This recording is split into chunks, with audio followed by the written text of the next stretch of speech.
네, 여러분 안녕하세요. KB자산운용 허정민입니다. 요즘 날씨가 부쩍 선선해지면서 벌써 시장도 하반기를 훌쩍 지나고 있는데 올 한 해 이렇게 되짚어보면 정말 이슈가 많았습니다. 그중에서도 올해 시장 키워드들을 좀 떠올려보면 인공지능, 빅테크, 혁신, 성장 이런 단어들이 떠오르는데 이런 트렌드를 주도했던 건 역시나 미국이었습니다. 사실 여러 리스크 요인에도 아시다시피 연초 이후에 미국 증시 상승세가 뚜렷했는데 모건 스탠리에서는 그간의 시장 비관론에 대해서 우리가 틀렸다 이렇게 번복해서 또 화제가 될 만큼 흐름이 좋았다고 할 수 있겠습니다. 그리고 여전히 미국은 앞으로의 메가 트렌드를 주도할 국가이자 또 기회의 시장으로 여겨지는데 그래서 오늘 저희 KB자산운용에서는 미국 주식시장과 미국의 성장주 투자 기회에 대해 들어보고 저희 KB 미국 대표 성장주 펀드의 투자 전략까지 살펴보는 시간 마련했습니다. 그럼 오늘 세미나 시작하도록 하겠습니다. 진행을 맡아주실 KB자산운용 김강일 팀장 소개해드립니다. 네, 안녕하세요. 미국 대표 성장주 펀드를 운영하고 있는 김강일입니다. 네, 자 오늘 큰 틀의 주제가 미국입니다. 매니저님은 미국 오래 보셨을 텐데 보시기에 미국은 어떤 나라라고 생각하세요? 네, 우리가 미국에 대해서 갖고 있는 이미지와 별개로 또 미국 주식 투자에 대한 경험도 각기 다를 것 같은데 네. 대부분 좋은 편인 것 같아요. 그거를 이제 좀 숫자로 말씀을 드릴 수가 있을 텐데 결국에 이런 거죠. 똑같은 위험을 가져갔을 때 상대적으로 수익이 높은 곳이라고 하는 것이 우리가 가지고 있는 긍정적인 미국 주식 투자에 대한 경험인 것 같아요. 네. 제가 생각했을 때 이 그림은 보시는 그림은 이 좌측에 있는 그림은 이제 코로나 기간 동안에 미국에서 그 백신에 반대하는 그런 대규모 운동들이 있었거든요. 네. 뭐 국회의사당을 점거하는 사건들도 있었어요. 그쵸. 생각해 보면. 우측에 보시면은 그 일론 머스크의 스페이스X 이 팔콘 헤비가 그 발사체 발사하는 모습 그리고 착륙까지 성공했었죠. 네. 이 가운데 있는 그림은 뉴햄셔 주에 있는 이 동전인데요. 그 스테이트 모토라고 하는 게 자유가 아니면 죽음을이라고 뜻하는 것이라고 해요. 제가 생각했을 때 미국에서 이렇게 개개인들에게 자유를 극대한으로 부여를 해주고 또 한편으로는 그 자유에 대한 결과, 혁신에 대한 결과에 대해서 보상도 상응하는 만큼 해주거든요. 이런 것들이 혁신을 불러일으키고 이런 혁신들이 반복된 성장을 통해서 현재의 미국을 만들지 않았나 이렇게 생각이 듭니다. 네, 정말 말씀해 주신 것처럼 혁신을 육성할 수 있는 양질의 토양을 잘 가꾼 나라다. 그게 미국이다. 이렇게 좀 설명을 해 주셨습니다. 그리고 그만큼 단단한 체력을 기반으로 해서 최근의 리스크들도 정말 무난하게 잘 넘기고 있는 미국 시장인데 미국 시장 왜 주목을 해야 되는지 연초 이후에 좀 흐름을 보면서 같이 좀 현황을 설명해 주시죠. 네, 제가 차트를 보면서 올해 미국 시장을 포함해서 어떤 일들이 있었는지 좀 리뷰를 좀 해드리고 싶은데요. 네. 상반기랑 하반기 현재까지 좀 나눠서 보자면은 상반기에는 거시 환경이 어땠냐면은 고금리 환경, 왜냐하면 고물가였기 때문에. 그렇죠. 이제 반대로 지금에는 저물가, 신성장 스토리가 나타났다 볼 수가 있는데 상반기 같은 경우에는 유럽이 좀 두각을 나타냈어요. 유럽이 좀 강세를 보였던 이유는 두 가지 정도로 볼 수가 있는데 예. 일단 그 전해에 있었던 러시아의 우크라이나 침공을 통해서 유럽 지역에서는 에너지에 대한 불안감이 굉장히 컸었거든요. 그쵸. 생각해 보면은 독일 같은 경우에 겨울에 땔감 모자랄까봐 겨울에 나무를 한다 뭐 이런 얘기까지 있었거든요. 생각해 보면은 이제 그렇기 때문에 유럽에서는 상대적으로 그 천연가스의 그 리저브를 가득 채워놨었고. 네. 이렇게 대비를 했는데 결과적으로는 겨울이 생각보다 따뜻했어요. 그래가지고 유럽에 대한 리스크가 좀 한꺼풀 벗겨지면서 좀 그런 랠리가 있었던 것도 있고 또 네. 하나는 고금리 환경에서 은행주가 상대적으로 좀 수혜를 받을 수밖에 없는데 유럽 같은 경우에는 은행주의 비중이 상대적으로 높았어요. 그렇기 때문에 유럽이 좀 강세를 보였다. 하반기 지금 시점에서는 이제 인플레이션 우려는 많이 가신 것 같아요. 여러 가지 그 지표들을 보면은 그렇죠. 그런 가운데에서 AI 스토리가 올 한 해에는 이제 주식 투자 시장에서 가장 화두였던 것 다 기억을 하실 텐데요. 그런 AI 스토리에 있어서 미국이 선두를 하는 모습을 보이면서 역시 주식 시장 역시 강세를 보였다 이렇게 정리를 할 수 있을 것 같습니다. 스타일 면으로 한번 좀 추가적으로 리뷰를 해드리고 싶은데요. 보시는 차트는 S&P 500 지수의 성장주의 주가 흐름 그리고 밑에는 가치주의 주가 흐름이에요. 이렇게 보시면 지난 10년 동안 성장주가 훨씬 많이 상승해서 부담을 느끼실 수도 있는데 네. 이제 밑에 차트들 보시면은 밸류에이션을 좀 비교한 차트거든요. 세 번째 차트가 성장주의 밸류에이션 PER 마이너스 가치주의 밸류에이션 PER이에요. 보신 바대로 코로나 기간 때는 상대적으로 성장주가 훨씬 많이 프리미엄이 높았거든요. 지금 같은 경우에는 우리가 부담을 느끼는 것 같지만 상대적으로 프리미엄이 줄어들었어요. 그렇네요. 그 얘기는 뭐냐면은 성장주의 이익 성장이 훨씬 빨랐기 때문에 밸류에이션 부담은 그만큼 낮아졌다 이렇게 볼 수가 있는 것 같고요. 네. 또 하나는 가장 밑에 보시면은 이제 미국 금리 기준금리를 제가 같이 이제 같은 시계열로 표시를 해봤는데 보시면은 정확히 반비례 관계가 있어요. 금리가 낮은 기간 때는 이제 성장주가 각광을 받고 높을 때는 반대 현상이 보였는데 우리가 아시다시피 중장기적으로 금리 환경이 점차 이제 완화될 것이다라는 걸 예측을 할 수가 있거든요. 네. 그렇기 때문에 향후 몇 년간은 성장주가 가치주 대비해서 좀 유리한 환경이 조성되지 않을까 이렇게 생각을 하고 있습니다. 알겠습니다. 자, 그리고 마침 또 어제 9월 FOMC가 있었습니다. 시장에서는 사실 시장 반응만 보자면 좀 매파적이다 이런 의견들을 보고 좀 민감하게 받아들이는 것 같긴 했는데 어떤 네. 부분들을 좀 주목해서 봐야 될까요? 맞습니다. 그래서 간밤에 주식시장도 사실 좀 부정적인 부분이 많이 반영이 됐던 것 같아요. 이거는 사실 시장 참여자마다 다른 생각을 하고 있는 것 같긴 해요. 근데 제 입장을 말씀드리자면 주식 투자자 입장에서 그렇게 우려할 만한 상황은 아니다 이렇게 보는 이유는 뭐냐면은 네. 제가 우측에 그 텍스트로 어제 상황들을 좀 정리를 해봤는데요. 그 제목만 보시면은 내년도 24년도에 경기 전망이 상향되었다. 왜냐하면 GDP 성장률을 예상을 올렸어요. 많이 올렸어요. 1.1%에서 1.5로. 네. 또 하나는 실업률을 전망치를 낮췄거든요. 좋다는 거죠. 완전 고용에 좀 더 가까워지는 것이니까. 네. 주식 시장이 안 좋게 보았던 건 정책 금리가 이제 인하폭이 이제 6월 달에 FOMC보다 줄어들었다. 그러니까 금리를 빨리 안 내리네 이런 건데 네. 사실 저는 이런 경기 전망이 상향되는 것이 사실 경제가 정책 입안자들이 생각하는 방향이 맞고 중장기적으로 주식 시장에는 나쁠 것이 없는 상황이다. 이런 것에 좀 한 걸음 좀 뒤로 떨어져서 장기적으로 생각하는 마음이 더 필요할 것이다라고 네. 생각을 하는데 네. 또 하나는 이제 26년도까지 점진적으로 금리 인하를 또 같이 예고를 했거든요, 네. 어제.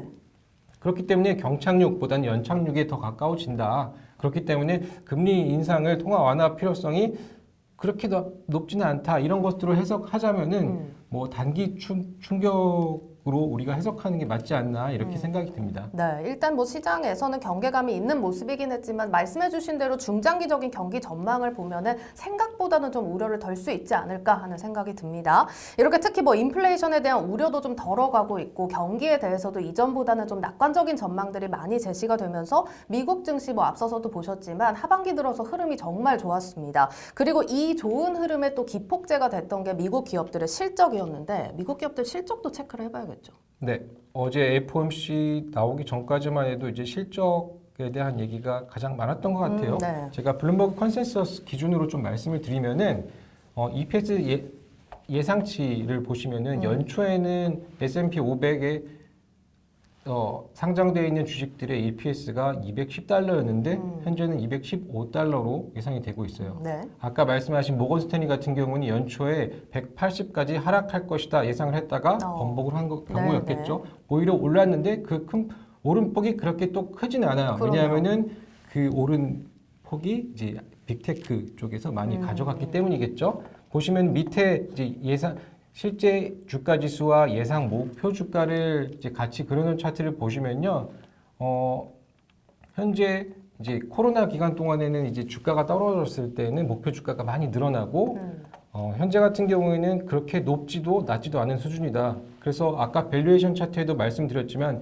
현재 목표 주가 기업의 이익이 계속 늘어나고 있는 상황에서 목표 주가도 맞춰서 올라가고 있다. 그렇기 때문에 밸류에이션에 대한 부담은 더 커진 것은 아니다. 이렇게 말씀을 드릴 수가 있을 것 같아요. 네. 제가 방금 그 빅테크에 대한 기업의 이익이 특히 더 증가했다라고 말씀을 드렸는데 네. 2분기 실적만 보더라도 사실 우리가 잘 아시다시피 뉴스를 통해서 엔비디아나 마이크로소프트 같은 기업들의 EPS가 큰 폭으로 증가를 했어요. 파란색이 이제 예상치였고 이제 실제에는 이 노란색으로 표시가 되었는데 엔비디아 같은 경우에는 AI에 대한 그 그래픽 카드 수요가 증가하면서 뭐 분기 실적이 거의 2배로 증가하는 그러니까요. 이런 기업을 토하기도 했어요.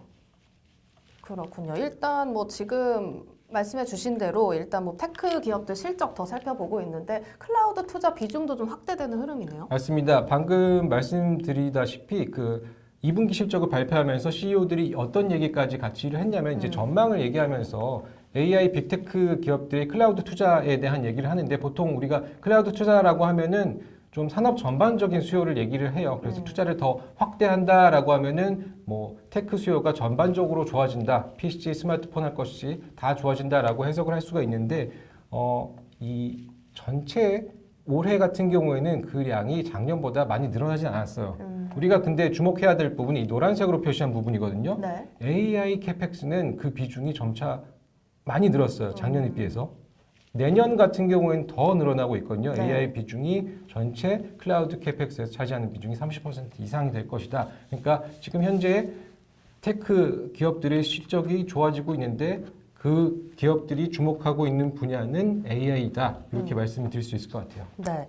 아, 정말 지금 말씀해 주신 대로 AI를 기반으로 테크 기업들이 현재 이 메가 트렌드, 산업의 트렌드를 주도하고 있는 상황인데 구글, 마이크로소프트, 메타, 이 CEO와 임원진들이 이번 컨퍼런스 콜에서 AI라는 단어를 언급한 게 세 기업 합쳐서 150회가 넘는다고 합니다. 그만큼 얼마나 중요하게 생각할 수 있는지 알 수 있는 대목인 것 같은데 보시는 분들도 사실 가장 궁금해하실 부분이 이 AI 섹터일 것 같아요. 현황 어떻게 보시나요? 네. AI는 사실 신문이나 우리가 미디어를 통해서 많이 접했고, 네. 근데 AI가 정확히 뭔지 저도 사실 정확히는 알 수가 없는 것 같아요. 네. 너무나 다양한 해석들이 있고, 그렇죠. 너무나 많은 쓰임새들이 있을 것 같아서. 근데 이제 제가 요즘에 리포트나 책을 읽다 보면은 이제 석학들이 얘기하는 것이 이번 챗 GPT로 촉발된 AI 수요에 대한 붐이 과거에 PC의 발명이나 PC의 보급화나 스마트폰의 보급에 비견되는 사건이다라고 얘기하는 경우가 있어요. 네. 만약에 우리가 그거를 믿는다면은 지금 올해 성장주 AI 주식이 얼마나 올랐느냐는 상관없이 이 AI 산업에 대한 투자는 이제 시작일 뿐이다라고 그렇네요. 생각할 수가 있는 거죠. 제가 보여드린 차트는 이제 필라델피아 반도체 지수예요. 유명한 지수라서 드릴 필요는 없을 것 같고 네. 그 해당 상장된 기업들의 EPS랑 같이 그려봤어요. 반도체 기업들은 이익이 늘었다가 줄기도 하고 그에 따라서 주가도 장기적으로는 우상향하는 것을 볼 수가 있는데 최근 올해 같은 경우에는 이익이 오히려 감소하는 국면에서 주가는 오히려 상승했단 말이죠. 네. 이것이 이제 AI에 대한 기대감의 초입이다 이렇게 말씀을 드릴 수 있을 것 같은데요. 네. 제가 이 AI에 대해서 왜 더 자신감을 갖냐면은 이 킬러앱의 존재를 또 무시할 수 없을 것 같기 때문이거든요. 네. 우리가 기억하다시피 90년대에 한국에서는 이 스타크래프트라는 게임이 PC방이나 전국의 인터넷 보급에 크게 기여했다는 거는 지금 다 아는 사실이시고 그렇죠. 또 아이폰의 발명이 지금까지 이제 15까지 이제 발매가 되는 상황까지 이어졌지만 결국 그 처음에는 이 아이폰을 우리가 지금 사용하는 모든 기능들을 사용하기 위해서 산 것이 아니라 결국 한두 가지 킬러 앱을 사려고 산 것이거든요. 그 중에 가장 큰 것이 앵그리버드 같은 네. 게임들이었고 AI 같은 경우는 이제 챗GPT 지금은 모든 사람이 많이 쓴다라고 할 수는 없을 거예요. 그래도 이제 개발자들이나 디자이너 측면에 있어서는 챗GPT가 적극적으로 지금 업무에 도입되고 있는 상황이다. 이렇게 말씀드리고 있기 때문에 이것이 AI의 킬러 앱으로 저는 작용할 수 있다. 이렇게 생각을 하고 있습니다. 챗GPT 같은 경우에는 구글의 이 검색 유입량을 보더라도 과거에 이 테슬라나 다른 여러 가지 테마에 비해서도 훨씬 유입량이 현재 높고요. 네. AI에 대한 유입량을 같이 끌어올렸어요. 오히려 지금 AI가 더 높은 상황이고요. 네. 이렇게 때문에 뭐 킬러 앱, AI 이런 관계가 성립한다. 저는 이렇게 보고 있는 거죠. 그렇죠. 사실 근데 AI가 뭐 메가 트렌드고 이 기술적인 부분에서 사실 어떤 의문을 제시하는 분들은 없겠지만 관련 주들이나 산업 밸류가 많이 오른 건 맞는 것 같습니다. 그래서 AI가 버블이 아니냐 하는 뭐 의문도 제시하시는 분들도 있는 것 같은데 과거에 사실 닷컴 버블이라든지 이런 버블 사태랑 많이 비교가 되거든요. 맞습니다. 어떻게 봐야 될까요? 이 AI가 뭐 아무리 좋은 성장성을 갖고 있다고 해도 가격이 비싸면 사실 주식 투자자 입장에서는 부담이 되죠. 그렇죠. 그래서 제가 그 현재 있는 미국 빅테크들 7개의 상황과 과거에 몇 차례 있던 버블 사태 때의 밸류에이션과 재무 건전성을 한번 비교를 해봤는데요. 네. 좌측에 보시는 것들은 이제 밸류에이션인데 이제 PER이나 이 매출 대비 엔터프라이즈 밸류 같은 멀티플들이 현재가 과거 사례보다 현저히 낮은 것을 확인하실 수가 있고요. 또한 우측에 보시는 현금 비중, ROE, 순이자 마진 같은 재무 건전성은 현재가 훨씬 우수한 그렇네요. 우량한 상황이거든요. 네. 그렇기 때문에 이걸 감안하면은 밸류에이션 부담이 훨씬 낮은 상황이다. 저는 이렇게 생각을 하고 있습니다. 알겠습니다. 저희가 이 AI 산업과 관련해서 2부 순서에 조금 더 자세하게 다뤄보는 시간이 있으니까 계속해서 관심 가져주시면 감사하겠고요. 1부는 이렇게 미국 시장 전반적으로 좀 정리를 해봤습니다. 앞서 예고를 해드린 대로 좀 올라온 질문 중에 몇 가지를 받아서 좀 답변을 드려볼까 하는데 어떤 질문들 올라오고 있을지 한번 볼까요? 일단 미국 성장주에 투자를 할 때 ETF나 직접 개별 주식에 투자하는 방법이 존재하잖아요. 근데 이런 방법들을 왜 이 펀드에 좀 투자해야 하는 이유가 있을까요? 네, ETF나 뭐 지수에 직접 투자하는 방법도 뭐 방법면에서 훨씬 편하고 여러 가지 이점도 있는 것이 사실이죠. 네. 그런데 아무래도 그런 지수들을 추종을 하게 되면은 대형주 위주 몇몇 기업에 치중된 투자를 할 수밖에 없거든요. 하지만 이제 이런 펀드에 투자할 경우에는 그런 대형주뿐만 아니라 중소형주에서 AI 같은 분야에서 기회가 성장성이 훨씬 큰 기업들에도 투자를 할 수가 있고 뿐만 아니라 우리가 미디어에서는 사실 올해 AI가 가장 큰 화두였지만 뭐 혁신의학이라든지 다른 분야도 성장성이 그렇죠. 널려 있다라고 하기보다는 우리가 선별해서 하면은 충분히 비슷한 성장성을 가지고 있는 산업을 선별해낼 수가 있거든요. 네. 그런 기업들에 대해서 두루두루 투자할 수 있는 이제 포트폴리오 갖추는 것은 이제 펀드에 투자하는 게 유리하다 이렇게 말씀드릴 수 있습니다. 네, 알겠습니다. 자, 뭐 질문 궁금하신 것들 들으시면서 있으시면 유튜브 창에 남겨주시면 저희가 답변 드리도록 하겠습니다. 자, 이렇게 탄탄한 체력을 보여줬던 미국 시장이었습니다. 그 중에서도 메가 트렌드를 이끄는 미국의 대표 성장주에 투자하는 KB 미국 대표 성장주 펀드 투자 전략에 대해서 2부 순서에서 알아볼 텐데 사실